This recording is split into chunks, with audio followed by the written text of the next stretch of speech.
Hey everyone, it's Bob McCranie with the Flee Red States Project with Texas Pride Realty Group, brokered by Home Smart Stars. And today I'm happy to have Stacey Brown with me. Now, Stacey, I've known Stacey on and off for easily 5-6 years now, I think. And Stacey, we were having a conversation the other night over a beverage or so and talking about how the Flee Red States Project, which right now is focused pretty much on the LGBTQ queer community, could have broader applications. Absolutely. Many of the struggles that are, had by the LGBTQIA community are shared by the African American community. We often go through the discrimination and limitation and oppression that, our LGBTQIA brothers experience. So this would be something that would absolutely be beneficial, especially with some of the legislation that has gone through this last legislative session here in Texas. And it, they passed some doozies. They passed some doozies. Yeah, so speak a little bit more about, obviously I understand where you're going with this, but the African American community, is there a common discussion going on about Plan B? The way that in almost every person I know in the gay community, and I say gay to mean the whole community there, we've been talking about, where are you going? Where are you getting to? Do you have a parent or grandparent that you can get lineage from? What golden visas are? What is that conversation happening in your community? Absolutely. And it's not one that's new, for the longest, ever since, African Americans or Africans came over here, there was a plan for us to leave, or at least the conversations about it. One of the biggest proponents of that was Marcus Garvey, with his movement to, take African Americans back to our homeland. But being that there's such a big diaspora amongst the African American communities, is definitely still something that's discussed today. Me myself personally, I know I have a plan, and my plan is to go to Belize when when it's all said and I'm out of here. I'm out of here. But part of that, is some of my, not being reserved because I grew up a military brat, so. My mom was born in Japan. My dad was born, traveled all over.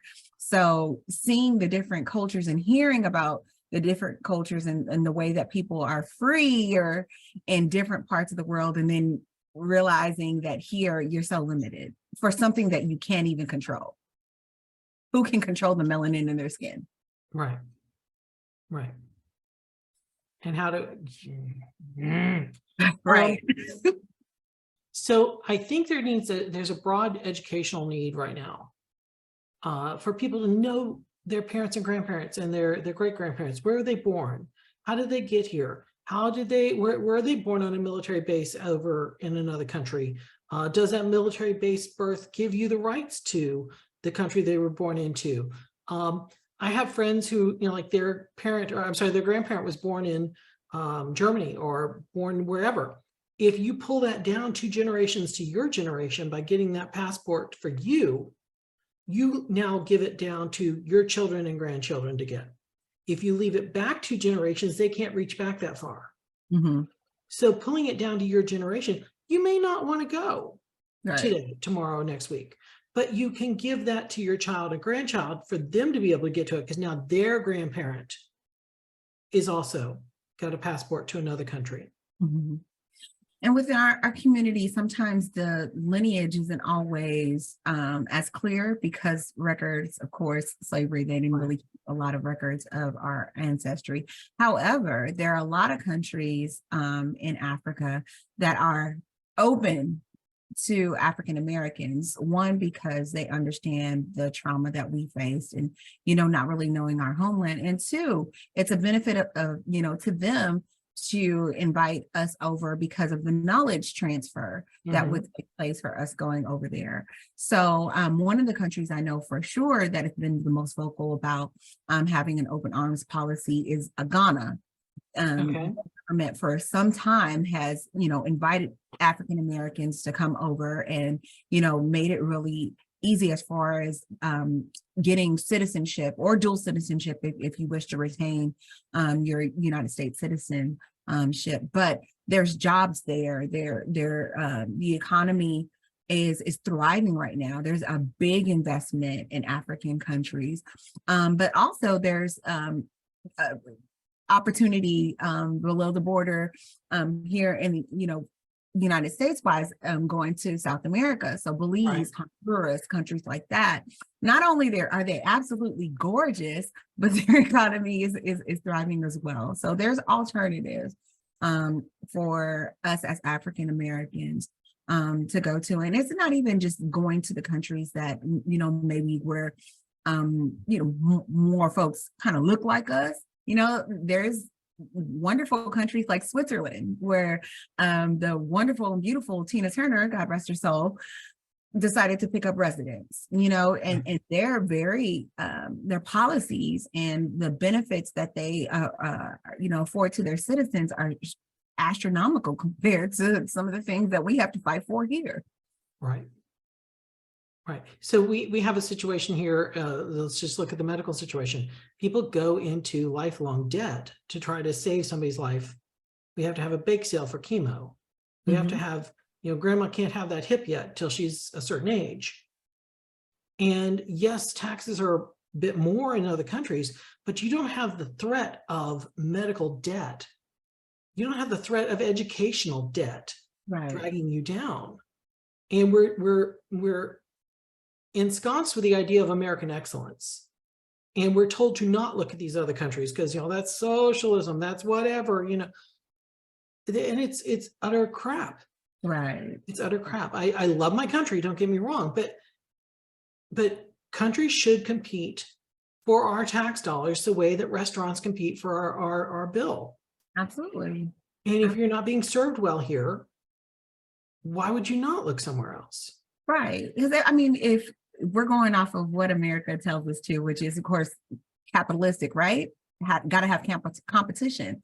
But you're also looking at return on investment. I wouldn't invest in a company that wasn't giving me, triple or quadruple worth my money, at least double. Right. Well, same thing kind of goes in our investment in this country. We've invested our intellectual, capital. We've been, invested our physical labor.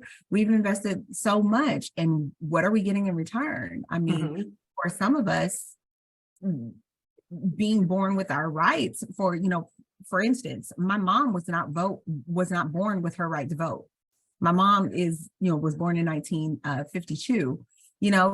I am one of the first generations that was born with my right to vote. Just think about that. I'm only 38. Think about that. So these are some of the things that, people take advantage, especially as an African-American woman, we're part of the subset that's the most educated, that is the most, entrepreneurial. We put a lot, and really, if you look at elections, Black women save the day every single time. Thank you. Let's be real. Let's be real. Let's throw a big party and say thank you. Yes. Right. But at the same time, we're still earning 63 cents to, the dollar of white men. So where is our return on investment? Yeah. And how do we educate people about that? I think there's such a sedentary nature that, well, this is just the way it is. My family's from here. I've always been, my grandparents settled this land, that sort of thing. It's binding us back. Absolutely. And there has to be something that shakes it free. 9 bills that equalitytexas.org is who I'm following for the bills that are going through the Texas legislature, which, by the way, they ended their session yesterday. Now, the governor's already said he's going to call them back into special session, but in this session, 9 bills made it to the governor's desk that were aimed at LGBTQ trans people. And some of them are just incredibly heinous. There are 140 bills being tracked. 9 made it through the gauntlet. I don't know, and this is something I need to look up, if they go from regular session and immediately go into special session, if those bills all have to be reintroduced in the new session, or do those bills transfer from one to the other? I think they die and they have to be reintroduced. Yes. That's my belief. Yeah. But somebody could comment in the places below. And you know that they're just going to keep going for these. Right. I always tell folks that if you want to know what diabolical thing that Texas is doing next, watch Georgia and Florida. Mm-hmm. And we've already seen some of the incredibly just vile things that have passed both of those states when it comes to, not just rights for LGBTQ, I community, but just in general of minorities. Right. The voting rights in Georgia and in Alabama. All right. Yes. You can't give somebody a glass of water in line. No. You can't vote on Sunday, which is the traditional African-American voting day. Absolutely. Stroll to the polls, I believe, right? Souls to the polls. Souls to the polls. Mm-hmm. But even with some of the legislation that was just passed in Florida, with the complete gutting of diversity, equity, and inclusion efforts, organizations that have been around for centuries, for instance, like the NAACP, also, Black sororities and fraternities that are considered diversity organizations are, at stake because, although those organizations were exclusively started for African Americans, if you look at the membership now, it's very diverse, but because of this push for, really just the homogenization of America, you pass things like that. I always heard from folks that, America is a melting pot. And, that's something that I'm pretty sure you've heard as well, that America is a melting pot. Yeah. Well, it shouldn't be a melting pot, because a melting pot makes everything into one homogeneous mass. And I don't want to be that. I need America to be a salad bowl. Mm-hmm.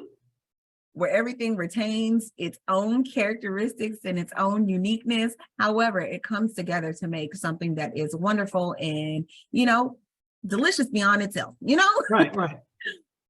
But going back to the legislation, there's some things that are really concerning that aren't necessarily targeted at, minority or LGBTQIA community, but is still equally dangerous.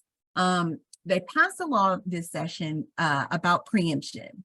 Essentially, what that law means is that if the state says the state says something that the local municipalities can't then go and override what the state says. So, while some people don't see the danger in that, if you think back to COVID, when the state opened up, and then, particularly for those of us in Dallas County, we had a county judge that said, no, we're not. Right, exactly. And saved countless lives. Right. But now with this new preemption law, it essentially takes away the power from, local municipalities to do what's best for their constituents. So something that may not be beneficial to, say, for instance, a metropolitan area, but is beneficial to a rural area, it creates this one size fits all type of government. Mm-hmm. That's never something that works. So let's talk about that law in the form of bubbles. Mm-hmm. We have the Montrose district in Houston. We have Austin is, keep Austin weird. We have Oaklawn, area of Dallas. Mm-hmm. We're safe. Your LGBTQ communities are safe in their bubbles. This preemption bill says basically you cannot have a civil rights ordinance for housing or for employment that is different than what the state has. You cannot have anything that recognizes a partnership in your insurance policies or marriage in your insurance policy if the state doesn't have it. These will pop the bubbles. I have friends who live in Wilton Manor in Florida, which is, an enclave in Fort Lauderdale. Super gay. Everybody, we have DeSantis, but it's safe here. No, right. It's not. The bubbles are popping. Yeah. Denton is a bubble. Denton will pop because the state will now mandate, because, that side is all for local control as long as they're in control. Absolutely. But when they're not in control, they're going to federalize or nationalize that local control away so that they're still in control. I mean, It's one of those things where they really want this whole, well, have your cake and eat it too.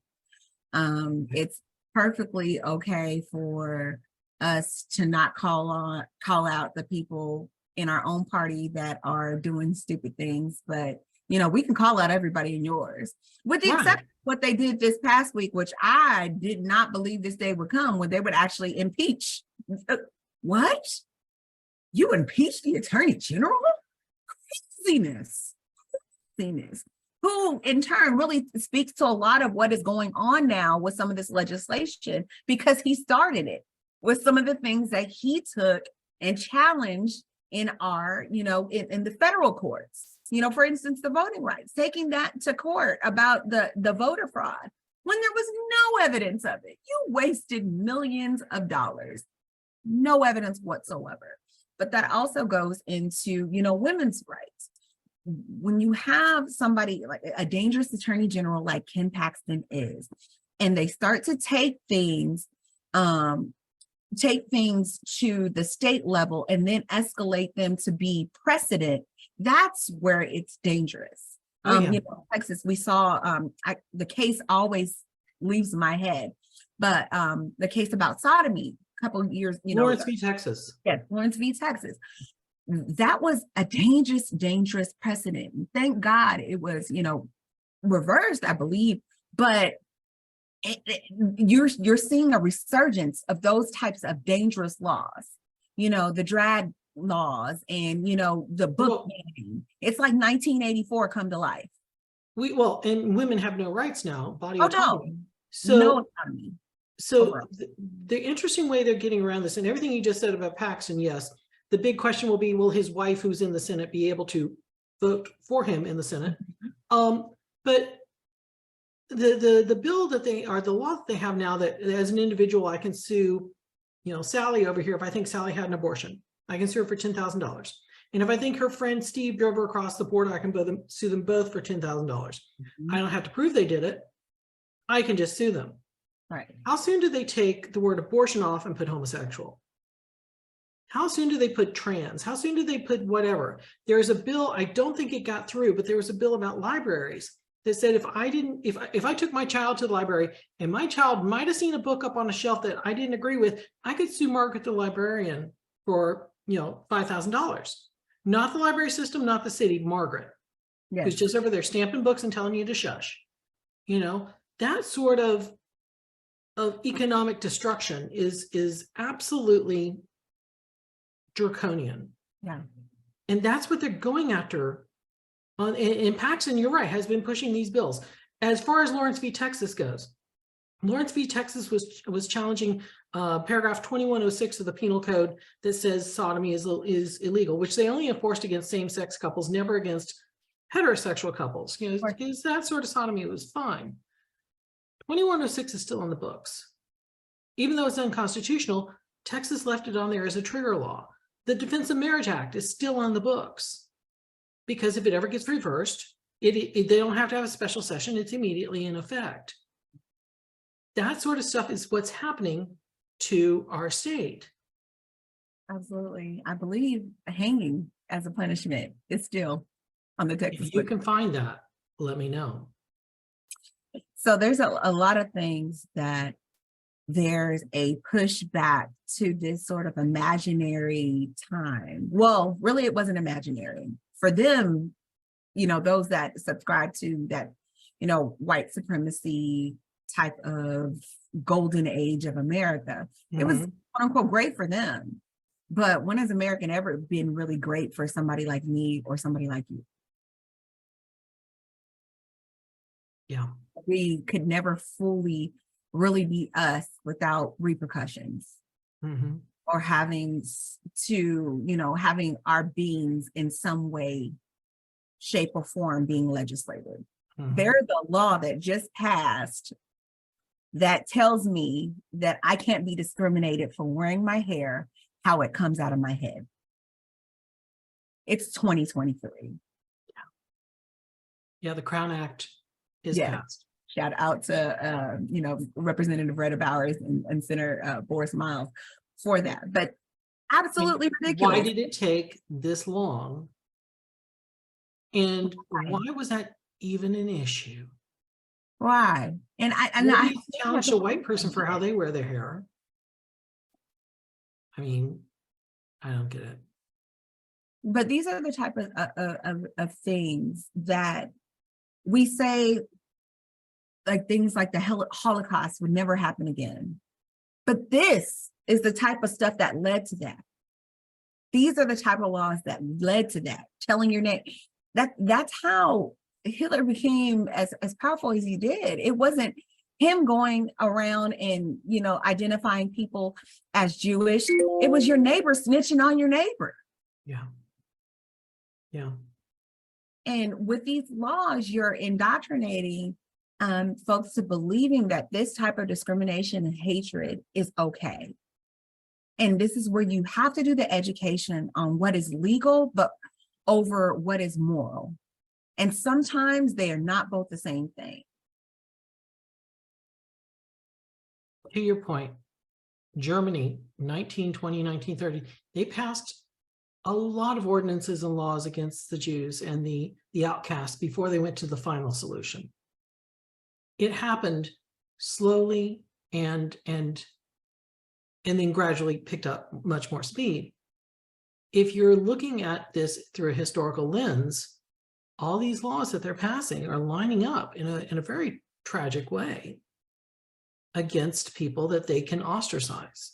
Absolutely. And you know, the DeSantis campaign kicking off, you know, to put wokeness in the dustbin of history.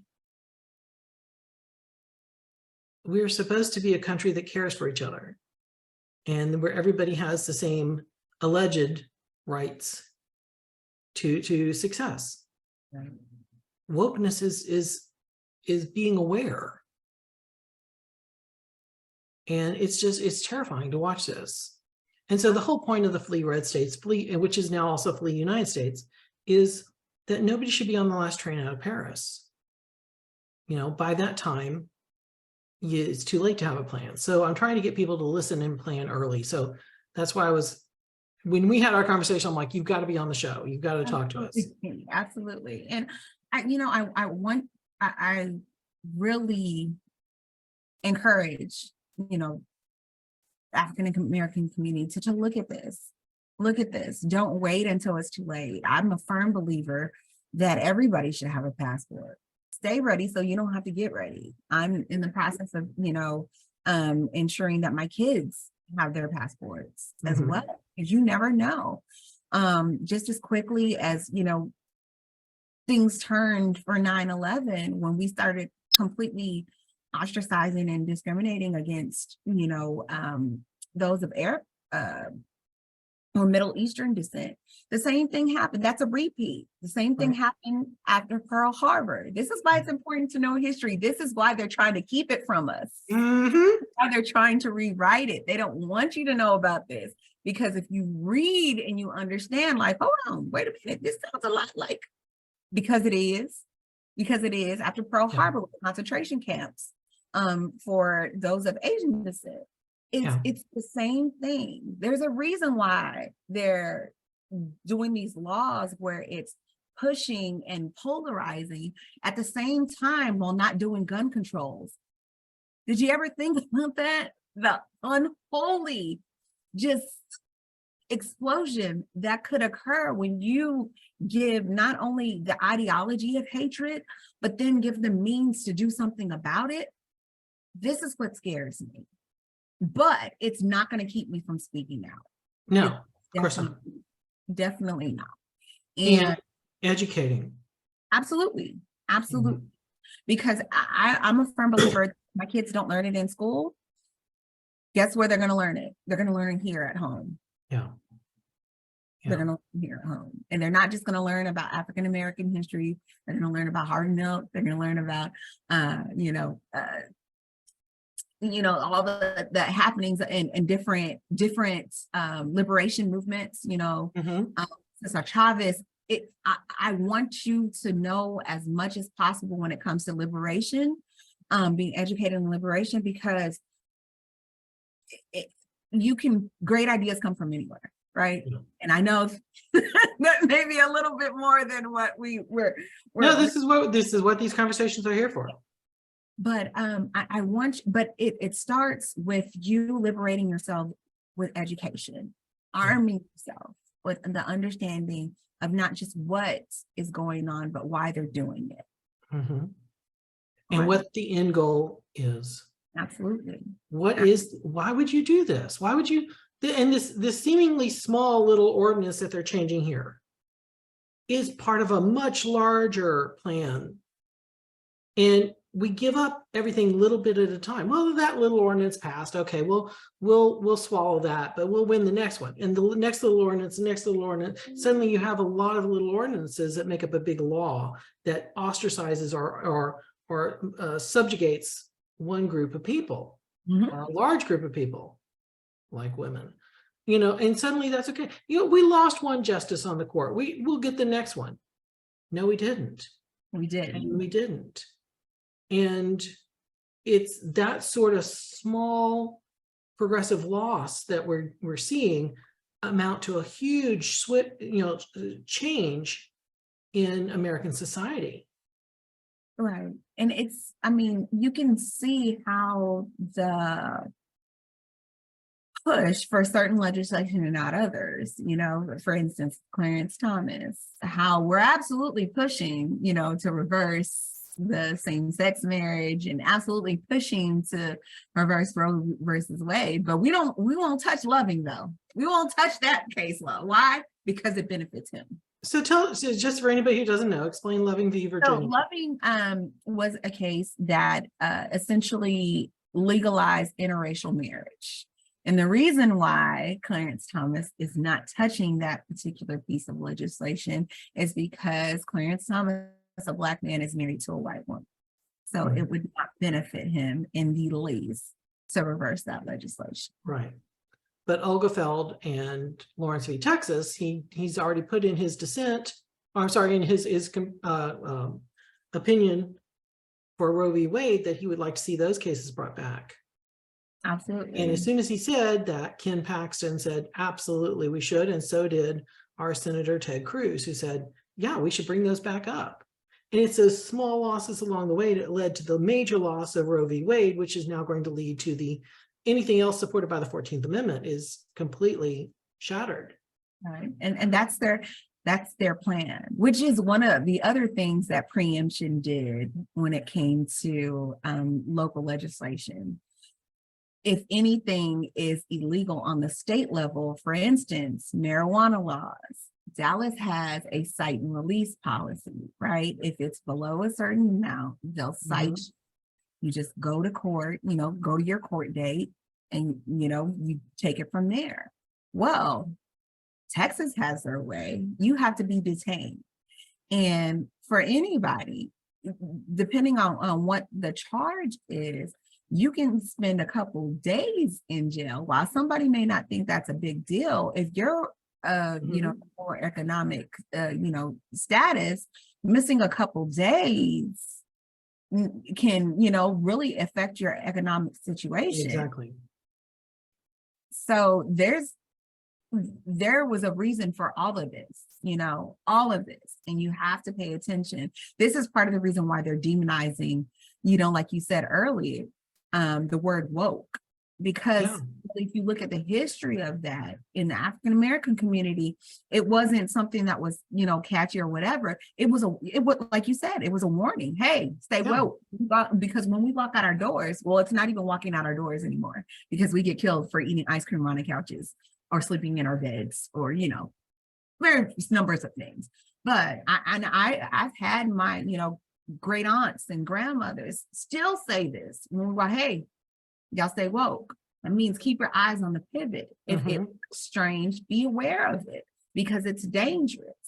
It's dangerous. Now, it's not just danger to really everybody's in danger because you never know. Allen, just a couple weeks ago. Allen, Texas. Here in Dallas, a couple years ago. El Paso, Uvalde, and this is just in Texas. Just in Texas. where returning home is no longer something that is guaranteed and something that should be a cause for celebration. That is disheartening. Yeah. It's disheartening. So again, just don't wait till you're in a situation and you have no options. Right. Start planning them. So on our site, we've profiled various states that would be accommodating, and most of them are blue states. If you were looking at foreign countries, you mentioned Belize, what would be 3 or 4 countries you would think that either the LGBTQ or the African American or the blended community of the two should consider? Let's see. Oh, I've already said Switzerland. Switzerland, okay. Also, I mentioned Ghana. Liberia would also be a good one for the African American community. Now, we'll caveat, some of the African countries, while they're welcoming the African American communities, some of the LGBTQI, not so much. Uganda just passed the death penalty for gay people. Right. So very much this is why I mentioned Belize and Honduras. Also, Brazil. No, you do have to watch some areas of Brazil. There's still some political unrest, but a lot of those countries are stepping into, getting more technology. A lot of them were more agricultural based, but there is a lot of industry that's starting to come up for tech, as well as manufacturing, oil and gas, especially Brazil, so any of your engineers out there, yeah, that's some place you can consider as well. Also some of the European countries, so always, France, and I would consider, there's just a lot of things. Now, my sister, actually, she teaches in South Korea. There's a lot of opportunity as far as educators, and because they're revered there. However, there's still some things that may be hard to deal with. So one of the things that they don't have the historical context of, that America does. So you'll see things like blackface, and they won't understand why that's it. Yeah. To them, it just is completely, they have no frame of reference for it. But other than that, I mean, my sister often, because their complexion is fairly light, she definitely does stand out quite a bit. Those are just some of the countries, and I'll be sure to do a little bit more research. Okay. And do like next time we talk, we'll have we'll come up with a guide. Yes. Yeah. Okay, so I'm going to put your stuff below if somebody wants to reach you. Yes. And we'll chat maybe in a month or so and figure out what's going crazy by then. Absolutely, and by then I can have a little bit more of a rundown of what has passed and what hasn't concerning and what this new special session is up to. Right. So September is going to be real interesting in Texas. Yes. Okay. Thanks so much. All right. Bye. Okay, so a little bit of add on here. So we were sitting here talking after the show, and we wanted to keep going a little bit more. So talk to me about the case. We were talking about extrajudicial extradition, basically. And Florida has a bill that if one parent takes their trans child out of state to get gender affirming care, Florida will extradite that family back, or will attempt to. You were talking about another case here in Texas. So here in Texas, a little girl was taken away from her family because they chose to do holistic care. So they had a doula and a midwife rather than going to hospital. Well, they took the little baby girl to the doctor, and the doctor felt that she was jaundiced. Okay, something that is not very uncommon. I've had 3 kids. All of them have had jaundice. And they chose to go back to the midwife and the doula for care. Doctor, because he felt like there wasn't the right amount of care, called CPS, and little Mila at 3 or 4 days old was taken from her family by CPS. To my knowledge, you know, they're still, even when they had the supervised visits, your daughter is, you know, less than a month old and you're having supervised visits. Yeah. You've missed out on crucial bonding and, you know, nurturing time, especially, you know, for mothers that breastfeed. Those are the main nutrients, right, within those first couple of weeks. But that is the same thing that is happening, you know, with Texas law. It's giving so much power, you know, to people who know nothing about your situation and giving the state right to come in and dictate how you give medical care to your children, how you know, in some ways, how you educate your children. Oh, in a huge way. When you're talking about the law in the library, well, you see it all the time in the school district now, you know, where I think I was telling you a couple weeks ago, the poem Amanda Gorman, the National Poet Laureate, she recited at the inauguration. Somebody in Florida got offended. One parent got offended by the subject matter of that poem, and it was removed from the library. The whole book. But we can't do a thing about guns. No gun legislation. You know how offended I am? I'm very that a piece of metal has more rights than I do. Yes. Yeah, it's extremely frustrating. Extremely frustrating.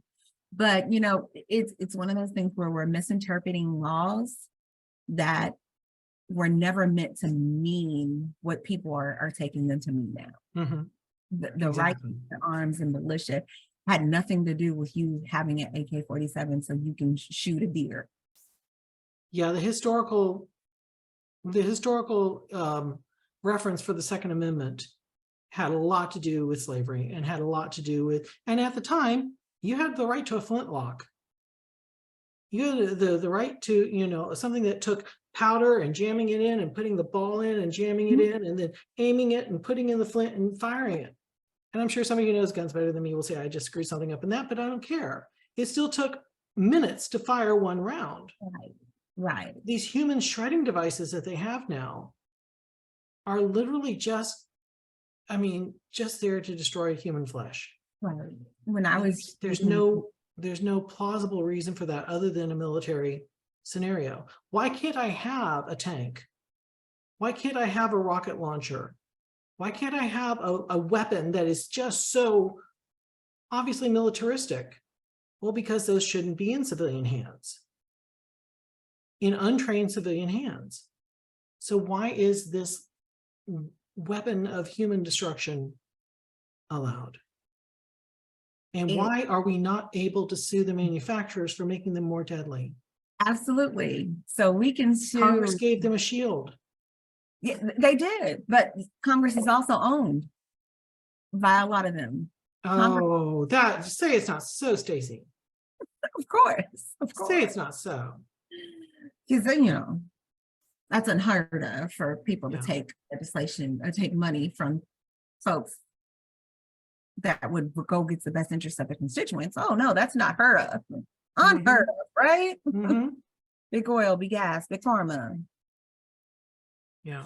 But it really in our own town, Harlan Crow building whatever he wants, wherever he wants. We don't even talk about the redlining. You know, Shingle Mountain champion over here. Yes.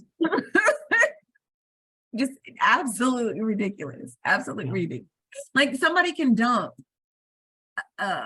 you know, 500,000 tons of shingles in your backyard and nothing happens to them. No.